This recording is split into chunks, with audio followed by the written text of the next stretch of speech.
Sisimula na sa Martes ang payout ng 2,000 pisong ayuda ng gobyerno para matulungan ng mahigit 7 milyong pamilya sa bansa sa gitna ng patuloy na pagmahal ng mga bilihin.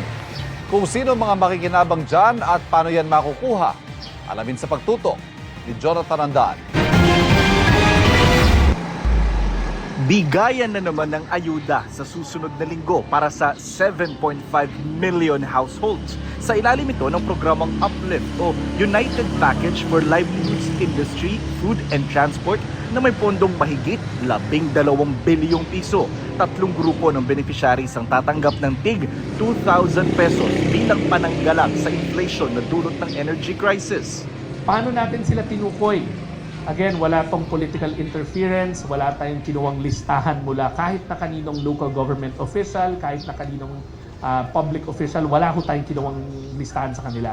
Hinango natin to mula sa CBMS or yung Community-Based Monitoring System na ang may hawak naman ang Philippine Statistics Authority.